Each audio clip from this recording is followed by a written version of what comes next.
James Franklin was no stranger to hard work. At 36, he had climbed the corporate ladder in a way most could only dream of, becoming the CEO of his own high-end restaurant chain. Franklin's Table had become a household name for quality food and top-tier service. Yet, despite the luxurious surroundings and reputation his restaurants had earned, James preferred to stay out of the spotlight. He didn't want people to know he was the man behind the brand, not yet anyway. He had built the restaurant from the ground up, and with every meal served, every happy customer, every challenge faced and overcome, James had felt proud. What he was truly proud of, though, was not the accolades or awards. It was the fact that, as a black man, he had fought against the odds in an industry that wasn't always welcoming to people who looked like him. But he had a gut feeling. A feeling that some things were not as they seemed behind the kitchen doors. James had heard whispers about the way some of his staff spoke about the restaurant, the customers, and even each other.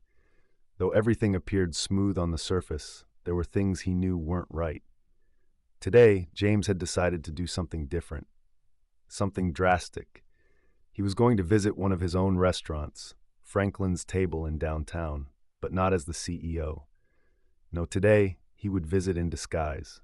He'd go undercover, see how his staff really treated customers, and most importantly, how they treated people who looked like him. He needed to know if the family-friendly atmosphere he had worked so hard to build was really as genuine as it appeared. As James walked through the back alley and entered the restaurant through the kitchen door, he took a deep breath. The familiar smells of sizzling steak and fresh bread filled the air. His restaurant was buzzing with energy. Waiters in their crisp uniforms running between tables, cooks calling out orders to one another. Everything looked picture perfect, just as he had envisioned. He had made sure to wear a simple outfit, jeans, a t-shirt, and a baseball cap. Nothing flashy, just an ordinary look, designed to help him blend in. He didn't want to attract attention.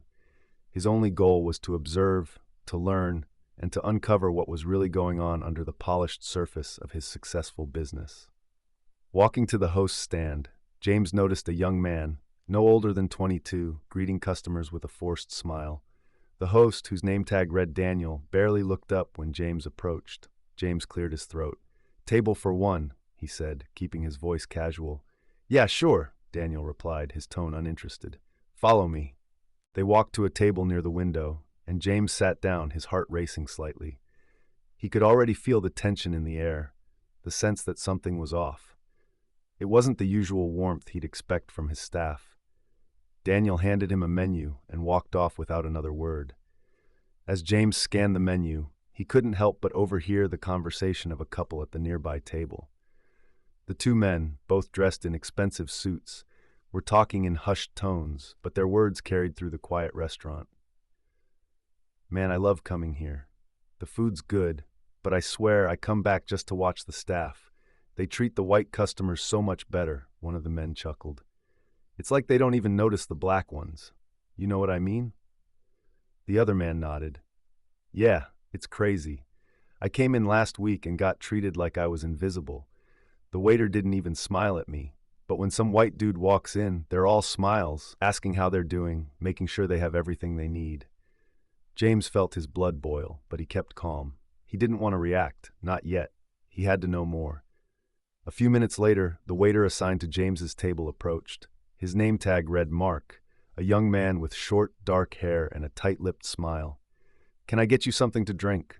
Mark asked, not making eye contact. His tone was flat, almost as if he was reading from a script. "Water's fine," James replied, keeping his voice steady. Mark nodded and turned to leave, but then something caught James's attention, a brief interaction between Mark and another waiter across the room. Mark said something to him that James didn't quite catch, but the other waiter, Chris, laughed, a laugh that James could tell wasn't genuine. There was something mocking in it. Mark walked away, but not before giving James a quick once-over, his eyes lingering just a second too long. "Water, coming up," Mark muttered, walking off. James sat there, his mind spinning. He could feel the subtle tension in the air. Something wasn't right. He had built this place on the idea of equality and respect, a sanctuary for everyone, no matter their background, color, or creed. But it was becoming painfully clear that not all of his staff shared that vision. A few minutes later, Mark returned with a glass of water, setting it down in front of James without saying a word. James waited for him to ask if he was ready to order, but the question never came.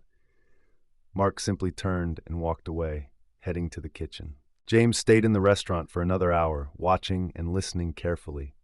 He saw how the staff treated certain customers differently, how some people were given a warm welcome and attentive service, while others were ignored or treated with indifference. It was subtle, almost imperceptible to the average customer, but it was there. The racism was real, and it wasn't just one bad apple. It was a culture that had seeped into the very fabric of his restaurant.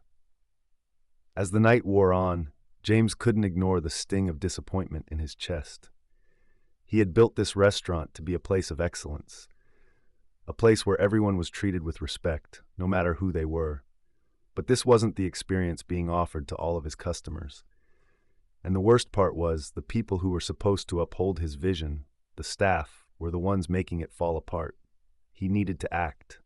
He couldn't let this continue. Not on his watch. James stood up, his heart pounding.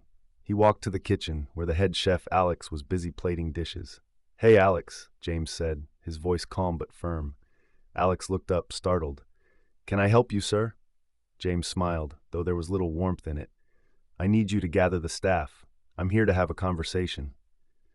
A few minutes later, James stood before his team in the break room. The staff shuffled in, surprised to see him there.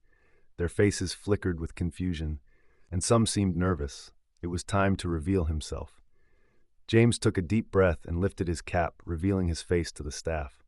"Gentlemen," he began, his voice steady but filled with authority, "I'm James Franklin, CEO of Franklin's Table." A murmur ran through the room. The staff members exchanged quick glances, unsure of how to react. "I've been here today, undercover," James continued. "I've seen the way some of you treat our customers. The disrespect, the racism, it has to stop." The room fell silent. For a moment, no one said anything. James could feel the weight of his words settling in the air. "Let me make one thing clear," James said, his voice unwavering.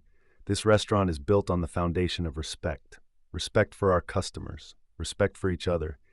If any of you can't get behind that, then maybe you don't belong here." There was a long pause before Alex spoke up. "James, I didn't know." He trailed off, unable to finish his sentence. "You didn't know?" James repeated. "I've worked for years to build a place where everyone feels welcome. But what I've witnessed today, it's not what we stand for. If any of you want to stay, you'll need to change. I'll be watching closely from now on." With that, James turned and walked out of the room, leaving his staff to process what had just happened.